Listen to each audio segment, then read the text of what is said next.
Halo semua, kali ini kita akan membahas tujuan yang keenam, yaitu tentang penilaian acceptable audit risk atau AAR, atau penilaian resiko audit yang bisa diterima oleh auditor setelah laporan auditor itu selesai dan opini sudah diterbitkan. Oke, mari kita lihat terlebih dahulu. Di sini auditor harus bisa menetapkan bagaimana AR yang sesuai. Nah, dasarnya pertama kalinya adalah dari adjustment risk. Nah, di sini adjustment risk adalah resiko ya di mana auditor akan menderita kerugian setelah audit itu selesai ya. Walaupun laporan tersebut sudah benar. Jadi, sekali lagi, resiko itu terkait dengan salah saji. Kita, auditor, tidak mungkin melakukan audit secara 100% atas perusahaan tersebut. Ada batas resikonya. Nah, di sini ketika adjustment risk, auditor akan menilai apakah terdapat resiko seberapa besar mereka bisa menerima kerugian ya setelah laporan audit itu selesai.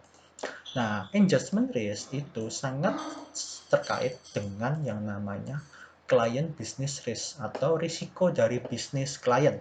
Karena ya, risiko tersebut di mana auditor bisa saja ya ya, dituntut karena adanya business failure dari klien tersebut setelah audit tersebut sudah selesai. Jadi ini terkait dengan opini yang akan kita keluarkan.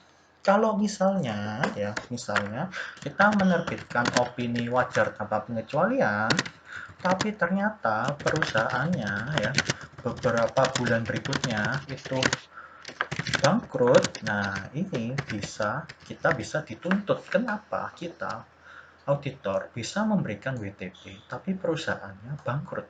Nah, ini adalah masalah ini. Opini wajar tanpa pengecualian, tapi ternyata perusahaannya punya resiko bangkrut yang besar.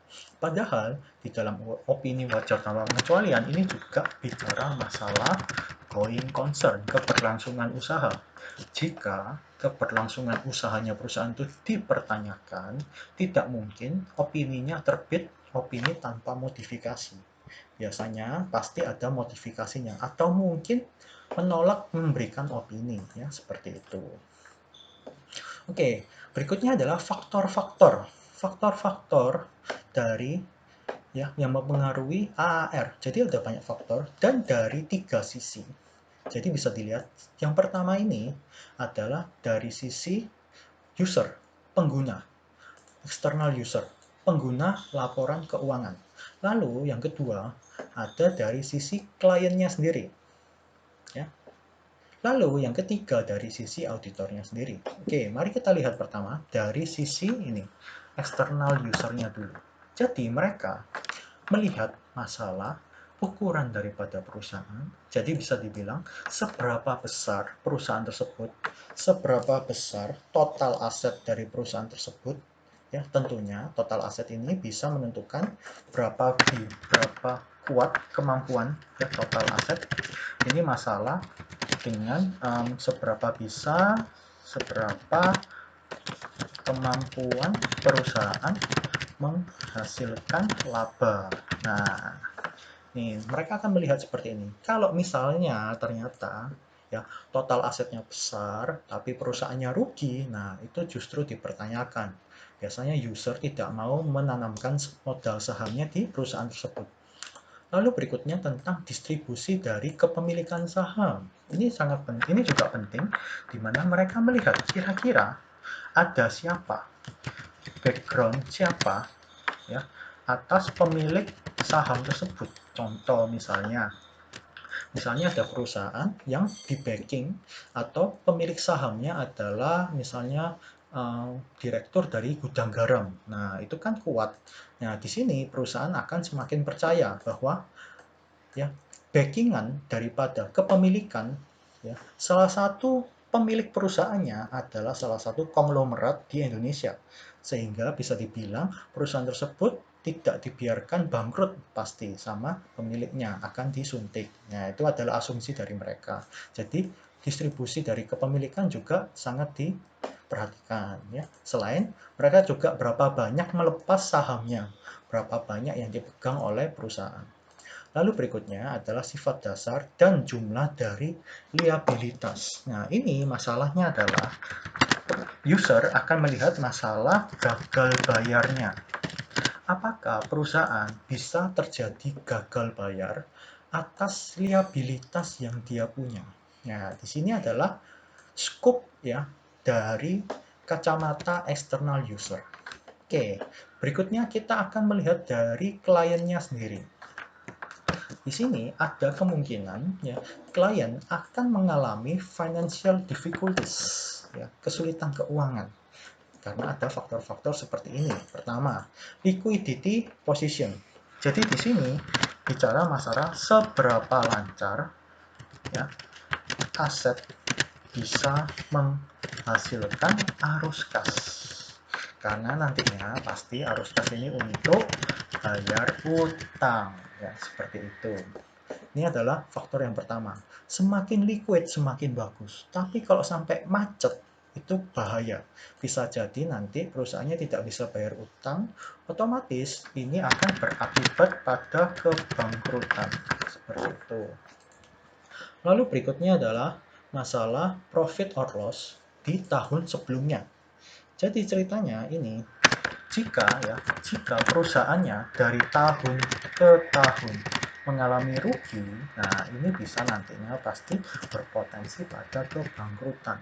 Nah, atau misalnya dari tahun ke tahun labanya menurun, nah ini juga bisa mengindikasi bahwa perusahaan mempunyai potensi untuk bangkrut.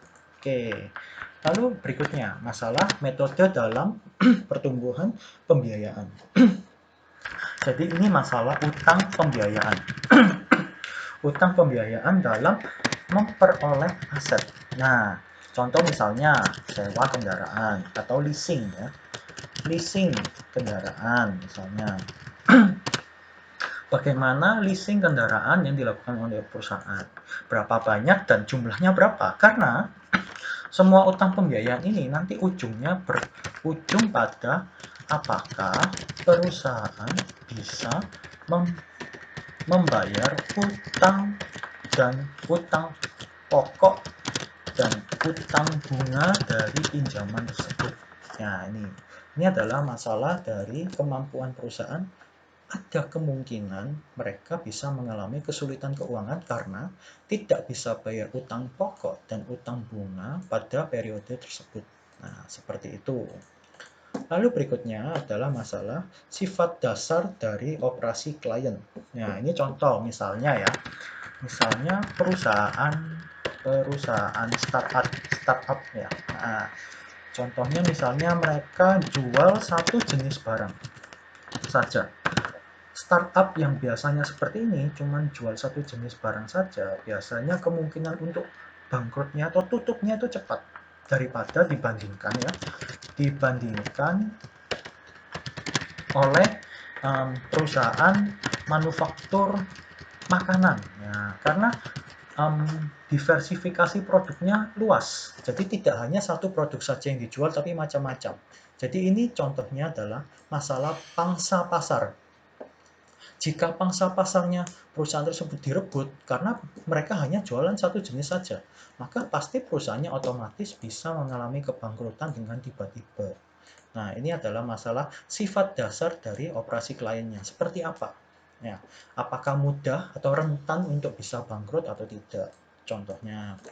Lalu kompetensi dari manajemen. Jadi di sini ini masalah pengambilan keputusan mereka. Di sini kita bisa lihat seberapa kompeten manajemen itu dalam memanage mereka dalam hal keuangannya. Jadi manajemen keuangannya mereka bagaimana. Ini selalu bisa dilihat ketika di mana situasi sulit perusahaan dan langkah atau kebijakan apa yang diambil oleh manajemen. Nah, kita bisa menilai dari sini. kebijakan seperti apa yang mereka ambil. Di sini kita bisa melihat seberapa kompeten manajemen tersebut. Nah, kalau semakin nggak kompeten, pasti mereka akan mengalami financial difficulties seperti itu. Lalu yang terakhir dari sisi auditor itu tentang evaluasi dari integritas manajemen. Jadi maksudnya seperti apa integritas manajemen? Nah, biasanya contoh ya, saya berikan contoh integritas manajemen yang rendah. Oke, contoh misalnya di perusahaan tersebut sering terjadi demo buruh. Berarti kan di sini manajemen tidak mempunyai integritas terhadap karyawannya. Dia mengorbankan karyawannya demi keuntungannya dia, tidak bagus. Terus contohnya lagi, terdapat kasus-kasus perpajakan. Nah, di sini berarti perusahaan memang ada indikasi sengaja mungkin mau menggelapkan pajak. Dalam hal ini berarti mereka mempunyai indikasi dalam hal kecurangan. Nah, di sini berarti kita bisa bilang integritas manajemennya itu rendah. Contohnya lagi misalnya perselisihan dengan KAP-nya sendiri. Jadi auditor mengaudit, namun setiap kali mau menemukan bukti temuan, ya, mereka ceritanya menghindar kalau itu bukan salah mereka, seperti itu. Ya, jadi masih banyak lagi. Nah, kasus-kasus kecurangan juga sangat diperhatikan dalam hal ini. Nah, ini adalah masalah integritas manajemen. Jadi, untuk AAR adalah ada 3 faktor ya, yang mempengaruhinya, dari faktor external user, dari faktor kliennya sendiri atas kesulitan keuangannya, ya, kemungkinan terjadi kesulitan keuangan, dan juga dari sisi auditor dalam mengevaluasi integritas manajemennya. Oke, sekian dan terima kasih. Sampai jumpa di video berikutnya.